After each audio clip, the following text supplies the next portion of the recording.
Hi friends, Ajay creative ಕ್ಲಬ್ಗೆ ಸ್ವಾಗತ. ನಾನು ನಿಮ್ಮ ಅಜಯ್ ಕುಮಾರ್. ಬೋರ್ಡ್ ನೋಡಿ ಗೊತ್ತಾಗಿರ್ಬೋದು. ಇವತ್ತು ನಾವಿದ್ದೀವಿ ಸೋಡಾ ಫ್ಯಾಕ್ಟ್ರಿ, ಉಳ್ಳಾಳ್ RTO ಹತ್ರ ಇರೋದು. ಈ ರೆಸ್ಟೋರೆಂಟಲ್ಲಿ ಒಳ್ಳೆ ಗ್ರೀನರಿ ಮತ್ತು ರೆಸಾರ್ಟ್ ಫೀಲಿಂಗ್ ಇದೆ ಇಲ್ಲಿ. ಈ ರೆಸ್ಟೋರೆಂಟ್ ತುಂಬ ಸ್ಪೇಷಿಯಸ್ ಆಗಿದೆ. ಇನ್ನು 500+ ಪರ್ಸನ್ಸ್ ಅಕಾಮಿಡೇಟ್ ಮಾಡ್ಬೋದು. ಫುಡ್ ಬಗ್ಗೆ ಮಾತಾಡ್ತೀರಾ ಅಂದರೆ north Indian, Chinese, pasta, fast food, biryani, desserts, beverages, drinks ಎಲ್ಲ ಅವೈಲೇಬಲ್ ಇದೆ. ರೆಸ್ಟೋರೆಂಟ್ ಫುಲ್ಲು ಗ್ರೀನರಿಲೇ ಫಿಲ್ ಆಗಿದೆ. ಇಲ್ಲಿ birthday party, birthday celebrations, kitty party ಎಲ್ಲ ಆರ್ಗನೈಸ್ ಮಾಡ್ಕೊಬೋದು. ಗ್ರೀನರಿ ಮತ್ತು ಬ್ಯಾಕ್ಗ್ರೌಂಡ್ ಚೆನ್ನಾಗಿರೋದ್ರಿಂದ ಫೋಟೋಶೂಟ್ಗಳೆಲ್ಲ ಮಾಡ್ಕೊಬೋದು. ಇಲ್ಲಿ ಬರ್ತ್ಡೇ ಸೆಲೆಬ್ರೇಷನ್ಸ್ಗೆ ಚೆನ್ನಾಗಿರುತ್ತೆ.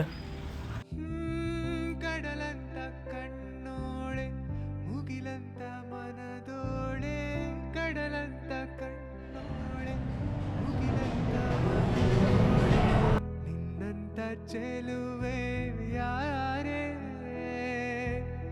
ಹೃದಯಕ್ಕೆ ಬೆಳದಿಂಗಳ ತಾರೆ ಸೌಂದರ್ಯ ಲಹರಿಲಿ ಮಿಂದೆದ್ದು ಬಂದೋಳೆ ಪ್ರೀತಿ. ಈಗ ಊಟ ಮಾಡೋ ಟೈಮು, ಊಟ ಆರ್ಡ್ರ್ ಮಾಡೋಣ. ಏನೇನು ಆರ್ಡ್ರ್ ಮಾಡೋದು ಅಂತ ಮೆನು ನೋಡಿಬಿಟ್ಟು ಆರ್ಡ್ರ್ ಮಾಡ್ತೀನಿ. ಒಂದು ಫುಲ್ ತಂದೂರಿ, ಅದ್ರ ಜೊತೆಗೆ ನೀರು ದೋಸೆ, ಅದಕ್ಕೆ ಒಂದು ಸ್ಟಾರ್ಟರ್ಸು, ಅದಾದಮೇಲೆ ಬಿರಿಯಾನಿ. 4 ಜನಕ್ಕೆ ಒಂದೊಂದು ಪೀಸ್ ಸಿಗುತ್ತೆ ತಂದೂರಿ. ಓಕೆ, ರೇಟು ಸ್ವಲ್ಪ ನಾರ್ಮಲ್ಗಿಂತ ಎಕ್ಸ್ಪೆನ್ಸಿವ್ ಆಗಿದೆ ಅಂತ ಅನಿಸ್ತು. ಅದು ಬಿಟ್ಟರೆ ನೀರು ದೋಸೆ,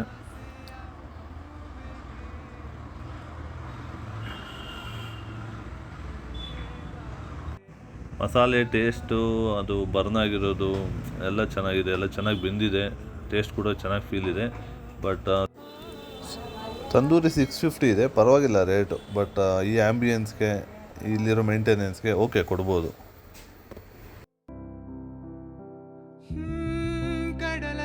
ಇದು ನೀರು ದೋಸೆಗೆ ಸ್ಟಾರ್ಟರು, ಚಿಕನ್ ಸ್ಟಾರ್ಟರು.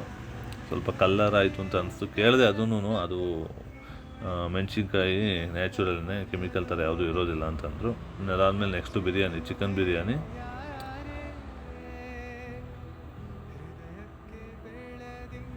ಅದು ಕೂಡ ಸೋನಾ ಮಸೂರಿ ರೈಸ್ ಇತ್ತು, ತುಂಬ ಚೆನ್ನಾಗಿತ್ತು.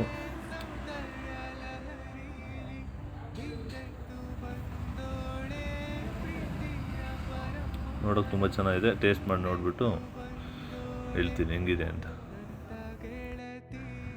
ಚಿಕನ್ ಪೀಸ್ ಎಲ್ಲ ಚೆನ್ನಾಗಿ ಬೆಂದಿದೆ. ಬಿಸಿ ಕೂಡ ಚೆನ್ನಾಗಿತ್ತು. ಲಾಸ್ಟಲ್ಲಿ ಒಂದು ಲೆಮನ್ ಸೋಡಾ ವಿತ್ ಚೆರಿ, ನೋಡೋಕೆ ಚೆನ್ನಾಗಿದೆ ನೋಡಿ. ಲಾಸ್ಟಲ್ಲಿ ಒಂದು ರೌಂಡು ರೆಸ್ಟೋರೆಂಟ್ನ ಒಂದು ರೌಂಡ್ ಹಾಕ್ಕೊಂಡು ಮನೆಗೆ ಹೋಗೋದಷ್ಟೇ. ಸೋಡಾ ತುಂಬ ಲೈಮ್ ಸೋಡಾ ಚೆನ್ನಾಗಿತ್ತು. ನೀವು ಇನ್ನೂ ನಮ್ಮ ಅಜಯ್ ಕ್ರಿಯೇಟಿವ್ ಕ್ಲಬ್ ಸಬ್ಸ್ಕ್ರೈಬ್ ಆಗಿಲ್ಲ ಅಂದರೆ ಈಗಲೇ ಸಬ್ಸ್ಕ್ರೈಬ್ ಮಾಡ್ಕೊಳ್ಳಿ friends. Thank you for watching our video.